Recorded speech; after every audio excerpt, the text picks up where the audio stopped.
हमारे लोकसभा की स्पीकर, हमारे अभिभावक, आपको सबकी तरफ से आभार प्रकट करता हूं कि आप ये नए सदन में आज नया शुरुआत करने का पहल किए हैं और इसके साथ साथ हमारी देश की हर नागरिकों को गणेश चतुर्थी की बधाई भी देना चाहते हैं और सत्ता पक्ष और विपक्ष हम सब मिलकर देश को आगे ले जाएंगे, देश की ताकत को और मजबूत करेंगे और बढ़ाएंगे, क्योंकि हम ये मान के चलते हैं मंजिल की पार कर, नया मंजिल की तलाश कर। तुझे अगर दरिया मिल जाए तो समुंदर की तलाश कर। ये हिंदुस्तान एक दिन में नहीं बने, हजारों लाखों शहादतों की चलते, खून पसीना बहाने की चलते हमारे देश आजाद हुई थी और इसलिए सारे सदन की तरफ से उन सारे हमारे देश की आजादी लाने में जो अपना खून पसीना बहाया, मेहनत की, दिन रात एक करते हुए देश को ब्रिटिश हुकूमत से निकल के आजादी की रास्ते ले गए थे, उन सबको भी नमन करता हूं ये नए सदन से। ये आप लोगों का ही विरासत, जो विरासत के चलते पुराना संसद भी हमें देखने को मिला और वही विरासत को आगे ले चलते नया संसद में हम सब मिलकर काम करेंगे, प्रयास करेंगे। यही मनसा के साथ ये नया सदन में पाए रखे हैं। मैं ये पहली बार इसके अंदर आते हैं, किसी ने पूछा था कि एक बार चलो नया सदन को देख लिया करो। मैंने कहा नहीं, अगर जाना है तो सीधा सदन के अंदर ही जाएंगे और उसके बाद धीरे धीरे सदन के हर कोने से परिचित होंगे। ये नया सदन की ये कल्पना ये नहीं है सर। हमारे पूर्व लोकसभा की सांसद श्रीमती मीरा कुमार जी, उन्होंने पहले ये मुद्दा उठाई थी। उन्होंने ये भी कही थी कि हमारे जो भवन वो चुप से हुए रोते हैं, साइलेंटली वीपिंग। हमारे और एक महिला लोकसभा की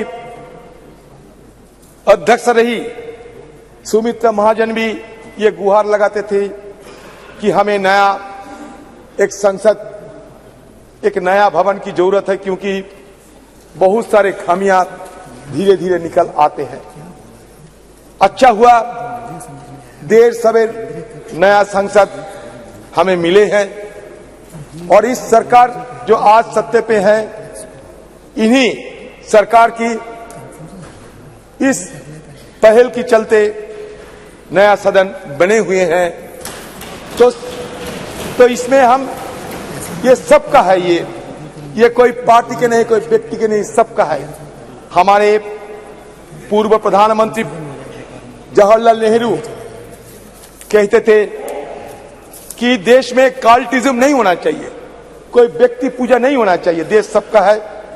ये सिर्फ एमपी का नहीं है, ये देश, ये पार्लियामेंट सिर्फ एमपी का नहीं, हिंदुस्तान की हर नागरिकों की इसमें हिस्सा है। तो ये हमारे देश की संपदा माना जाता है। अटल जी भी कहते थे, होने ये ना होने की ये क्रम इसी तरह चलता रहेगा, हम रहेंगे, ये भ्रम भी सदा पलते रहेंगे। तो स्वाभाविक रूप से कोई यहां हो या ना हो, हमारा ये ट्रेडिशन, ये विरासत, ये चलते रहेंगे जितने दिन ये देश हिंदुस्तान है, उतने दिन ये हमारे ये विरासत आज हम कल दूसरों ने ये लेते आगे निकलेंगे। सर, मैं सर्वप्रथम हमारे प्रधानमंत्री जी और आप सबके सामने मैं एक बात कहना चाहते हैं, जो भी करे आप लोग ये मान के चलिए कि हमारे लिए संविधान सर्वोपरि है। ये संविधान मान लीजिए हमारे लिए गीता, कुरान और बाइबल से कमी नहीं है।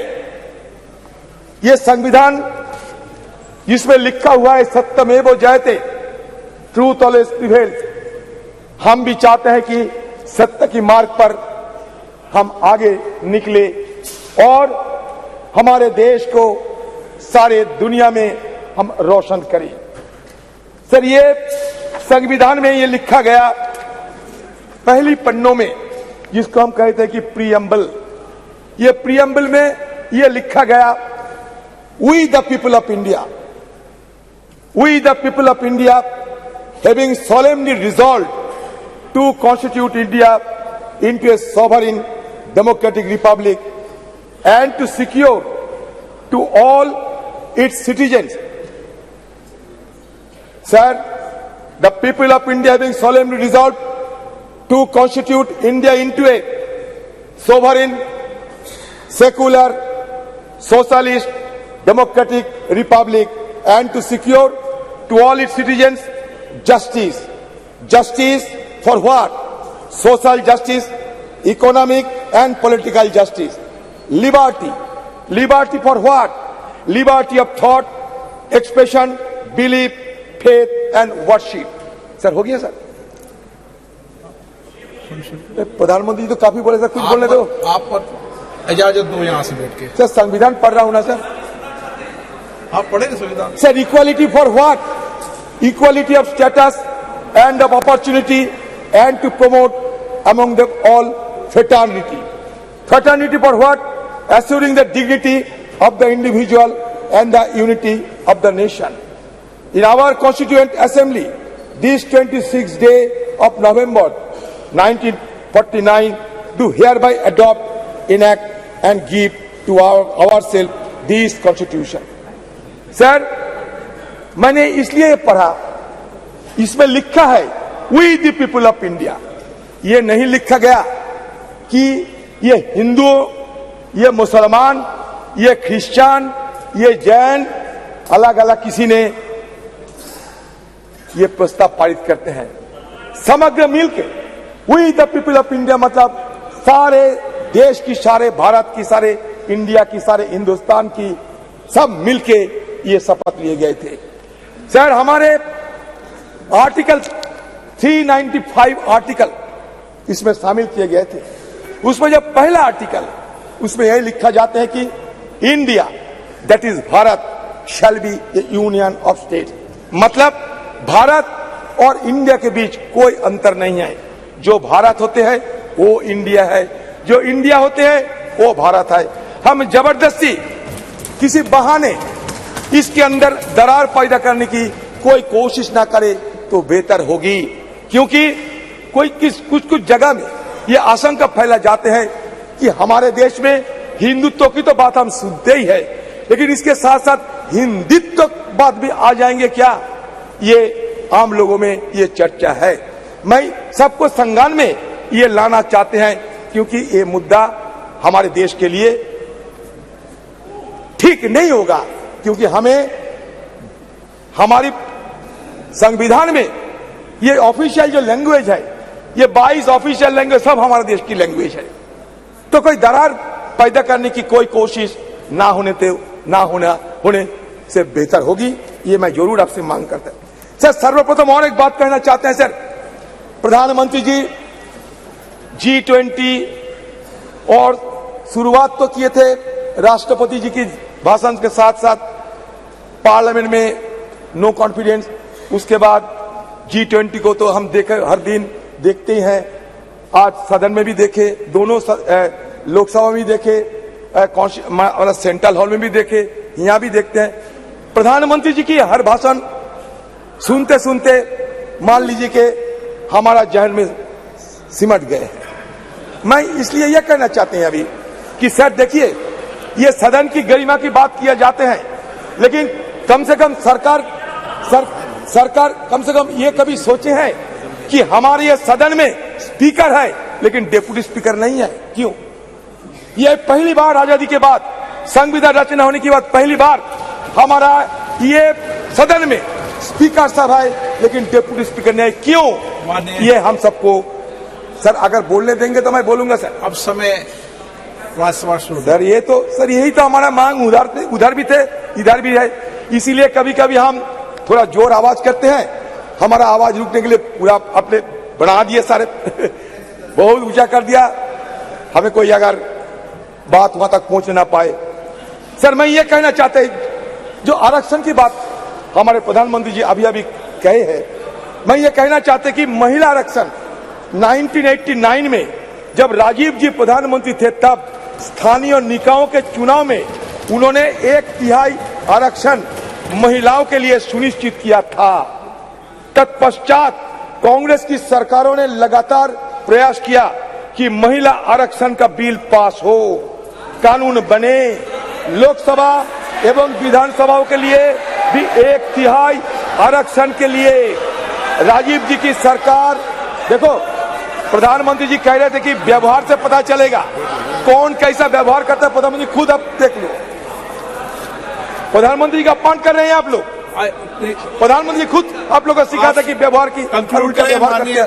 सर हो गया, राजीव जी की सरकार, नरसिम्हा राव जी की सरकार, फिर डॉक्टर मनमोहन जी की सरकार, अलग अलग सरकारों ने अलग अलग समय पर अपनी हैसियत के अनुसार उसको पास कराने की प्रयास किया।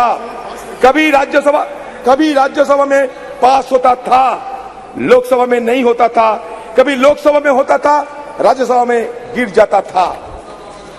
डॉक्टर मनमोहन सिंह की सरकार के वक्त जो ये बिल आया वो आज तक जीवित है, आज तक जीवित है, राज्यसभा में पास हुआ है। हमारी CWC कांग्रेस कार्य समिति की बैठक में जो रेजोल्यूशन पास हुआ, प्रस्ताव पारित हुआ, उसमें ये मांग की गई है कि ये जो आने वाले विशेष सत्र है इसमें महिला आरक्षण की उस बिल को पास किया जाए, पारित किया जाए। ये बहुत महत्वपूर्ण है, ऐतिहासिक है। आपको ज्ञान है कि पूर्व कांग्रेस अध्यक्षा श्रीमती सोनिया गांधी ने पत्र भी लिखा था हमारे प्रधानमंत्री जी को, पत्र लिखा था। हम फिर से उस मांग को इस प्रस्ताव के जरिए दोहराते हैं। अच्छा हुआ सर बात तो बहुत कुछ है।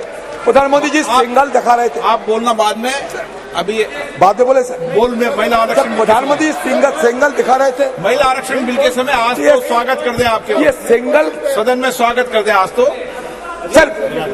सर सिंगल दिखा रहे थे सर, ये सिंगल की इतिहास बता देता है last. No sir when India attained, sir ये सुनिए, इतिहास सुनिए, when India attained independence from the British, the then Viceroy Lord Mountbatten posed a question to be Prime Minister Jawaharlal Nehru. What is the ceremony that should be followed to symbolize the transfer of power from British to India hand? Sir गृह मंत्री जी clarification देना चाहते हैं sir कृपया अलो कर दिया जाए please. Sir माननीय गृह मंत्री जी मैं माननीय अधीर रंजन जी ने दो चीजें फैक्चुअली इनकरेक्ट कही है, या तो वो विड्रॉ करे या तो आपने सदन के टेबल पर उसको रखवाना चाहिए। एक, महिला आरक्षण बिल लोकसभा में पास हुआ था, कभी पास नहीं हुआ। और दो, कि ये बिल पुराना लोकसभा में लंबित है। ये बिल 2014 में ही लोकसभा को विघटन के साथ ही ये बिल निरस्त कर दिया गया है। माननीय अध्यक्ष, दोनों स्टेटमेंट फैक्चुअल इनकरेक्ट स्टेटमेंट है। इनकी स्पष्टता मैं आपसे अपेक्षा करता हूं कि इसकी स्पष्टता उनसे मांगी जाए, या तो रिकॉर्ड से दूर किया जाए, या तो वो उसके समर्थन में कोई डॉक्यूमेंट टेबल पर रखें। अर्जुन मेघवाल जी, आप जब एक मिनट आप सीट बैठे, आप कंक्लूड कर दो प्लीज। बेटे कंक्लूड करो आप प्लीज। पहला दिन है, इतना बात बोलते हैं पहले दिन में। आप प्लीज अपनी सीट बैठे, कंक्लूड करें आप। अधीर रंजन जी धन्यवाद दे रहे हैं। Sir, Lord Mountbatten posed a question to the to-be Prime Minister Jawaharlal Nehru. What is the ceremony that should be followed to symbolize the transfer of power from British to Indian hands? Nehru then consulted Raja Gopalachari, commonly known as Rajaji, who went on to become the first Vice of India. Rajaji identified the Chola model, where the transfer of power from one king to another was sanctified and blessed by high rulers. The symbol used was the handover of Sengal or scepter from one king to his successor. A golden scepter was crafted by Bhumidhi Bangaru Chetty, a famous jeweler in the Madras presidency. The makers of the Sengal, Bhimudhi Etrajulu and Bhumudhi Sudhakar, are living in Chennai. Sir, इतिहास बता रहा हूँ, कुछ नहीं। On August 14, 1947, the deputy high priest of Thirubhadu Thurai Adiman Nagasaram player Rajaramti Pillai and Odhuvar, a person who sings devotional songs in Tamil temples, were flown to the capital from the then Madras presidency. The ceremony was conducted as per Tamil tradition, and the Sengal was handed over to Nehru at his house. Okay. इसमें नई बात कुछ नहीं है sir. ये लेकर ऐसा sir बनाया जाता है माहौल कि ये कुछ नहीं आजादी हुए हैं हमारे देश पे, कुछ हो रहे हैं। सर, मैं बहुत सारे सलाह है सर। मैं सिर्फ एक बात कहना चाहते हैं कि ये सदन, ये सब मत समझिए कि ये ईट काटर पत्थर की सदन है सर। ये सदन it is not built with bricks and mortars only. It is the soul of our India, the soul which was long suppressed, find utterance in the wake of attaining independence. Sir, again I am saying that soul should not be suppressed again by any design. That is my view, and I am concluding the speech because sir, I do not find the adequate time to make my point further. गृह मंत्री जी, अध्यक्ष जी, मेरा व्यवस्था का प्रश्न है। माननीय अधीर रंजन जी ने जो कहा वो फैक्चुअली इनकरेक्ट है कि पुराना बिल अभी भी जीवित है। मेरी स्पष्ट जानकारी है कि पुराना बिल लैप्स कर गया है। अधीर रंजन जी ने जो कहा है उसके समर्थन में उनके पास कोई डॉक्यूमेंट है तो टेबल पर रखने चाहिए। एक, या तो उन्होंने स्टेटमेंट विड्रॉ करना चाहिए। दूसरा, उन्होंने कहा कि इस बिल को लोकसभा ने भी कभी पारित किया था राजीव गांधी जी के समय में, कभी नहीं हुआ है। माननीय अध्यक्ष जी, ये दोनों चीजों को माननीय बैठिए ना प्लीज। मैं आगे कहता हूँ प्लीज, मैं आगे कहता। माने सर प्लीज, आप बैठ जाइए। मुझे पूरा तो प्लीज माननीय अध्यक्ष जी, कल्याण जी प्लीज। माननीय अध्यक्ष जी, लोकसभा में जो बिल पारित होता है, अगर राज्यसभा उसको पारित नहीं करती है और लोकसभा का कार्यकाल समाप्त होता है तो वो बिल अपने आप लैप्स हो जाता है। मैं मानता हूं कि इस चीज को स्पष्टता करनी चाहिए और माननीय अध्यक्ष जी, अगर उनके पास अलग जानकारी है तो सदन के टेबल पर रखनी चाहिए। माननीय अर्जुन मेघवाल जी। धन्यवाद अध्यक्ष महोदय। मैं प्रस्ताव करता हूं कि भारत के संविधान का और संशोधन करने वाले the constitution 128th amendment bill 2023 यानी नारी सत्तन वंदन अधिनियम 2023 को सदन में पूर्व स्थापित करने की अनुमति दी जाए।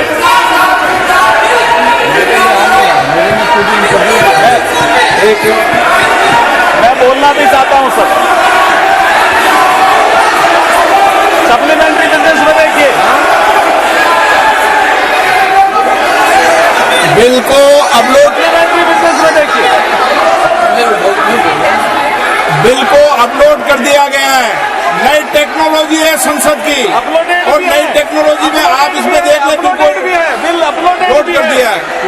अपलोडेड भी है। अध्यक्ष जी, मैं कुछ बोलना चाहता हूं। अध्यक्ष जी, नई टेक्नोलॉजी है संसद में, आप इसको चलाइए। इसमें बिल लोड कर दिया गया है। आप बिल अपलोडेड भी है। मैं बोलना